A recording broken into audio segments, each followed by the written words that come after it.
पंचम अध्याय में एक तुंगध्वज नाम के राजा हैं, जंगल में शिकार खेलने के लिए गए थे। वहाँ कुछ लोगों ने, जंगली लोगों ने हम लोगों जैसे सत्यनारायण भगवान की जो है पूजा की थी, कथा किया था।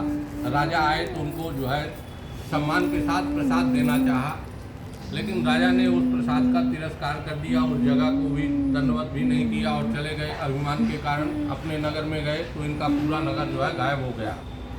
इनको अपनी गलती समझ में आई, फिर से उसी जगह पे आते हैं, सत्यनारायण भगवान का पूजन करते हैं, भगवान का प्रसाद लेते हैं, अपने नगर में जाते हैं। इनका नगर अच्छा खासा इनको मिल गया।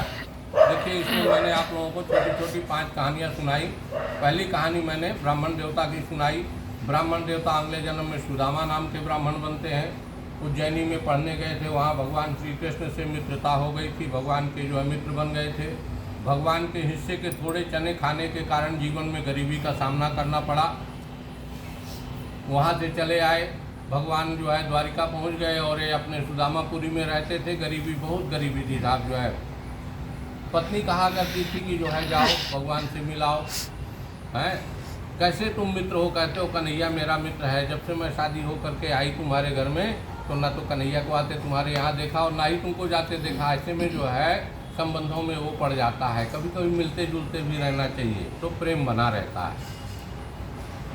सुदामा जी कहते हैं कि शिक्षक हों सिगरे जग को तीयता को कहाँ अब देती है शिक्षा। जे जपते परलोक सिधारत संपत्ति की जिनके नहीं इच्छा। मोर हिये हरि के पद पंकज 12,000 लो देख परीक्षा। औरन को धन चाहिए बावरी, ब्राह्मण को धन केवल भिक्षा। कहते थे मेरा जीवन तो चल ही जा रहा है, भले थोड़ा ही मिलता है लेकिन जीवन तो चल ही जाता, वो दिन तो बीत ही जाता है, चाहे थोड़ा मिले या ज़्यादा मिले। खैर, एक दिन सुदामा जी जो है पहुंच गए भगवान के यहाँ और भगवान ने 2 लोगों का राज्य दे दिया था। 3 लोग का देने जा रहे थे तो जो है रुक्मिणी जी ने आके हाथ पकड़ लिया। जो लकड़ी बेचने वाले लकड़हारे की कहानी मैंने आप लोगों को सुनाई, ये निषाद राज बनता है। हमारे प्रभु राम जी जो है जब जंगल में गए थे, वहाँ पे जो है भगवान राम जी का जो है मित्र बन जाता है, सखा बन जाता है, बहुत सुंदर सेवा करता है। दूसरे जन्म को भी इसने कृतार्थ किया। जो उल्कामुख नाम के राजा की कहानी मैंने आप लोगों को सुनाई।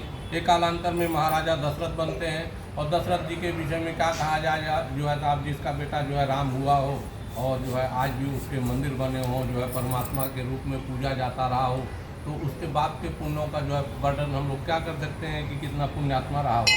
खैर, आगे जो लकड़ी बेचने वाले लकड़हारे की कहानी मैंने आप लोगों को सुनाई तो निषाद राज बना। उल्कामुख नाम के राजा जो है दशरथ बने। जो साधु नाम के बनिया की कहानी मैंने आप लोगों को सुनाई, ये मोरध्वज नाम का राजा बना था, भगवान विष्णु का परम भक्त था। जो तुंगध्वज नाम के राजा की कहानी मैंने आप लोगों को सुनाई, एक कालांतर में स्वयंभू मनु बनते हैं। और कहा गया है, लास्ट में इस कथा के महात्म को बताया गया है, कहा गया है कि जो इच्छा करी हो मन माही, प्रभु प्रसाद कछु दुर्लभ नाही। यम यम चिंतयते कामम तम तम प्राप्नोति निश्चितम। मानव जो है अपने मन में जितनी इच्छाएं करता चला जाएगा, भगवान की कृपा से उसकी सभी मनोकामनाएं पूर्ण होती चली जाएंगी। आज की कथा भगवान के चरणों में समर्पित है। अपनी तुलसी चला दीजिए जो है आप लोग। बोलिए श्री कृष्ण गोविंद हरे मुरारे नाथ नाथ